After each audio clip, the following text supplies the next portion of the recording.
से उदासी घर कर गई थी, पर माँ मुझे समझाती, बेटा खुद को संभालो, घर का माहौल बदलो, जीवन में सुख दुख तो धूप छांव की तरह चलते हैं। खैर, नगीना फिर प्रेग्नेंट थी। इस बार समय आने पे मुझे एक बेटी हुई। बेबी को गोद में लेते ही मुझे लगा मानो बाबू का पुनर्जन्म हो। मैंने प्यार से कहा, मैं इसे डॉक्टर बनाऊंगा। नगीना मेरे इस दुलार पे निहाल हो गई। मेरा एक बंगाली दोस्त था, उसने कहा, तुम्हार बेबी प्रतिमा आसचे, ये तो साक्षात दुर्गा की प्रतिमा है। मुझे ये बात इतनी पसंद आई कि मैंने बेबी का नाम ही प्रतिमा रख दिया। पर माँ को पोते की तमन्ना थी। उनके फिर जोर देने पे अगले साल नगीना फिर प्रेग्नेंट थी। इस बार भी पुत्री हुई। सायंकाल का जन्म था। उसका नाम शशि प्रभा रखा गया। अब मैं अपना बंध्याकरण ऑपरेशन कराना चाहता था।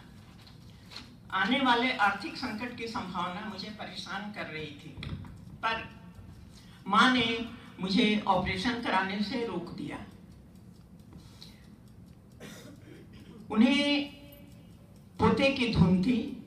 मंदिरों में मन्नतें मांगती, गुरु महाराज से प्रार्थना करती, एक पुत्र तो दे दो भगवान। उनकी दुआ कबूल हुई। मुझे एक पुत्र हुआ। दयाल शरण नाम रखा गया। घर में मैंने गुरु महाराज को प्रणाम किया, धन्यवाद दिया।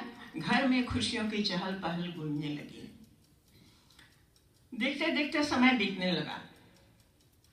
3 सालों के अंदर 2 पुत्र, 1 पुत्री और आ गए। अरे बाप रे! मैंने किसी की ना सुनी और नगीना का ऑपरेशन करा दिया। बढ़ते परिवार की आर्थिक जिम्मेवारियां मुझे चिंतित करती, पर मैं भरसक बच्चों की पढ़ाई और उनके स्वास्थ्य का पूरा ख्याल रखता था। ट्रांसफरेबल जॉब होने के कारण हर तीसरे साल मेरा ट्रांसफर होता था। मैंने कोशिश करके अपना ट्रांसफर सीआईडी में करा लिया और ट्रांसफर पटना करा लिया, ताकि बच्चों को अव्वल शिक्षा दे सकूं। मुझे अपने बच्चों पे अभिमान था। वे मेरे सपने थे। मैं अपने एक बेटा और बेटी को डॉक्टर जरूर बनाऊंगा, मैंने तय किया। उषा सुबह की लाली की तरह ही सुंदर थी, पर पढ़ाई में उसका मन कम लगता था। 16 साल होते ही माँ को उसकी शादी की लालसा सताने लगी। मैंने कहा, कम से कम ग्रेजुएशन तो करने दो। माँ चुप हो गई। लेकिन इंटर में उषा का 3rd डिवीजन आया। उस समय प्रतिमा ने मैट्रिक 1st डिवीजन में पास किया, साइंस में टॉप किया। मैं प्रतिमा के रिजल्ट से जितना खुश था, उषा के रिजल्ट से उतना ही मायूस। माँ ने मुझे फिर समझाया, वो 19 की हो रही है, उसकी शादी कर दो। इतने बच्चे हैं, 1-2 साल प्लान करके सबका इंतजाम करोगे तभी निभा पाओगे। 10 साल में रिटायर भी होना है। माँ की बात मुझे जच गई। फिर क्या था, उषा खूबसूरत थी। प्रपोजल आने लगे। एक सत्संगी फैमिली का वेटनरी डॉक्टर का प्रपोजल मुझे जच गया और तुरंत मैंने उसकी शादी कर दी। शादी के खर्च से घर का आर्थिक बजट थोड़ा डवाडोल हो रहा था, पर इसी समय प्रतिमा मेडिकल में कम्पीट कर गई। अब मैंने बड़े भैया से राय किया। बड़े भैया बोले, लड़की को इतना पढ़ाने की क्या जरूरत है, शादी में भी तो खर्च होगा, उसे पढ़ाने का ख्याल छोड़ दो। मेरे मन को बहुत दुख हुआ। मैंने सोचा, इंद्रजीत से पूछ के देखता हूँ। वो एक अच्छा खा कमा रहा था। स्टूडेंट लाइफ में तो बड़ी बड़ी बातें किया करता था, पर इंद्रजीत ने भी परोक्ष रूप से मना कर दिया। भैया, किसी बेटे को डॉक्टर बनाना है तो मैं तैयार हूं। मुझे बहुत दुख हुआ। सवाल बेटा या बेटी का नहीं है, योग्यता का है। अगर मेरी बेटी में योग्यता है तो वो मेरा बेटा ही है। उसे डॉक्टर बनाना है, उसके सपने सच होंगे, मैं किसी भी कीमत पे बनाऊंगा। मुझे अपना बचपन और अपनी आर्थिक व्यवस्था याद आ गई। मैंने किसी तरह इंतजाम करके उसका मेडिकल में एडमिशन करा दिया और इस इंसिडेंस ने मुझे आगे आर्थिक सजगता के प्रति सजग रहने की सलाह दी। सभी बच्चे मेधावी निकले, इस बीच मां चल बसी, पर अपने मातृभक्त पुत्र को उन्होंने दिल से आशीर्वाद दिया कि तुम्हें कोई तकलीफ ना हो। जिंदगी आराम से स्नेह स्नेह बीत रही थी, मैं खुश था। पर कुछ दिनों से मेरा स्वास्थ्य थोड़ा कमजोर रहने लगा। मुझे एक नया प्रॉब्लम शुरू हो रहा था, बार बार यूरिनल जाने की इच्छा होती थी। दोस्तों ने कहा डायबिटिक हो सकती है, डॉक्टर को दिखा लो। पर समय के अभाव में आजकल करते हुए समय बीत रहा था, मैं जा नहीं पा रहा था। मेरे बॉस मिस्टर RAP सिन्हा मुझे बहुत मानते थे। उन्होंने गौर किया, चंद्रदेव परेशान हो? मैंने कहा सर, इधर कुछ दिनों से कोई तकलीफ है, बार बार बाथरूम जाने की इच्छा होती है, मैं सोचता हूँ डॉक्टर को दिखा लूँ। वो बोले कि सेहत में देर करना ठीक नहीं है। मेरा भाई पटना मेडिकल कॉलेज में डॉक्टर है, मैं उसे आज फोन कर देता हूँ, तुम कल ही जाके दिखा लो। ठीक है सर। डॉक्टर RBP सिन्हा ने देखकर बताया तुम्हारा प्रोस्टेट ग्लैंड बढ़ा हुआ है, उसका ऑपरेशन कराना होगा। ऑपरेशन का नाम सुनकर मेरी तो हालत खराब हो गई। सभी बच्चे अभी छोटे थे, पर भैया ने सुना तो वो भागे भागे आए। सारा परिवार एकमत हो गया, ऑपरेशन तो कराना ही है, चिंता क्यों करते हो, मैं हूं ना। मेरा मन भर आया। संकट में ही अपनों की पहचान होती है। ऑपरेशन हुआ, बायोप्सी में कैंसर निकला। अब क्या करें? पर डॉक्टर ने तसल्ली दी, कहा ये कैंसर क्यूरेबल है, अभी शुरुआत है, आप दवा ठीक से कराओ, आप अच्छे हो जाओगे, चिंता मत कीजिए।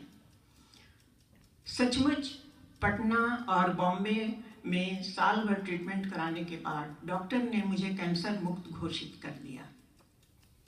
सिर्फ हर तीसरे साल स्क्रीनिंग कराते रहने की सलाह दी।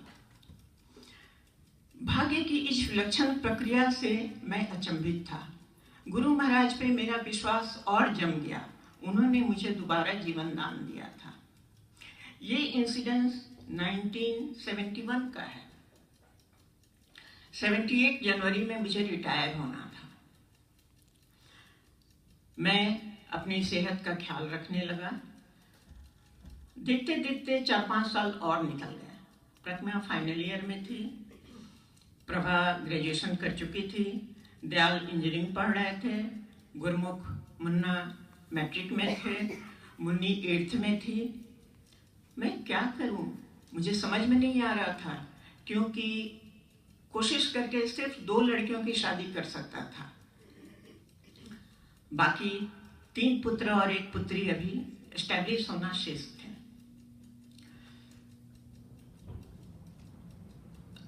देखते देखते दिसंबर 77 आ पहुंचा। जनवरी 78 में मुझे रिटायर होना था। मैंने अंत में हार कर अपना प्रॉब्लम अपने बॉस को बताया। अरे तुमने पहले क्यों नहीं बताया, मैं कुछ सोचता हूँ। बॉस मुझे बहुत मानते थे। तभी उनके दोस्त MP सिन्हा का फोन जमशेदपुर से आया। वे टिस्को में चीफ ऑफ सिक्योरिटी ऑफिसर थे। उन्हें अपनी कंपनी के लिए एक ईमानदार पुलिस अफसर की आवश्यकता थी। लो, तुम्हारा काम बन गया। मैंने तुम्हारा नाम सजेस्ट किया है। मेरी आंखों के सामने गुरु महाराज का मुस्कुराता चेहरा घूम गया। तुम चिंता मम हृदय बसती, तुम क्यों चिंता करते हो? मैं अपनी सहमति देकर घर चला आया। मन ही मन गुरु महाराज का ध्यान किया कि हे भगवान, आप मेरी ये समस्या सुलझा दें। दूसरे दिन ही MP सिन्हा टाटा से पटना प्लेन से आ गए। बॉस ने अपने चेंबर में मेरा इंटरव्यू करवा दिया। मैंने सर्विस सिंसियरली निभाई थी। इनाम स्वरूप सरकार ने कई प्रमोशन, कई अवार्ड, मुझे superintendent police and 2 medal for distinguished service and president medal दिए थे। मेरा सर्विस रिकॉर्ड, मेडल एंड स्वास्थ्य देखकर MP सिन्हा खुश हो गए। ऐसे भी उन्हें अपने दोस्त के चयन पे पूरा भरोसा था। तत्काल उन्होंने अभी से दुगुने पे एंड पर्क पे मुझे टिस्को में जॉब दे दिया। फिर क्या था, जिंदगी सरपट भागने लगी और मेरी सारी समस्याओं का हल हो गया। 78 में प्रभा की शादी, 83 में मुन्नी की शादी, 84 में दयाल टिस्को में इंजीनियर हो गया, गुरमुख डॉक्टर बन गया, मुन्ना को अच्छा जॉब मिल गया। सभी व्यवस्थित हो गए और मैं अपनी जिम्मेवारी से मुक्त होकर, रिटायर होकर अपने डॉक्टर बेटे के पास अपनी रिटायर्ड लाइफ लीड कर रहा था। जिस प्रकार माली अपने पेड़ों को फलों से लदा देखकर खुश होता है, वैसी ही प्रसन्नता इन लोगों को देखकर मेरी और नगीना की आंखों में आती थी। आज मैं प्रतिमा वर्मा अपने पापा का मेमोयर लिखने में गर्व महसूस करती हूँ कि कैसे उन्होंने प्यार, प्रसन्नता, संस्कार और आदर्शों का खजाना लुटाकर जो व्यक्तित्व गढ़े हैं वह अतुलनीय है। इस शख्सियत को के सामने मैं नतमस्तक हूँ और इस कैपेसिटी के सामने मिरेकल शब्द भी कम ही लगता है। मेरे माँ सितंबर 2013, बाबूजी अगस्त 2014 में चले गए। ये मेरी कहानी उनके लिए मेरी भावभीनी श्रद्धांजलि है।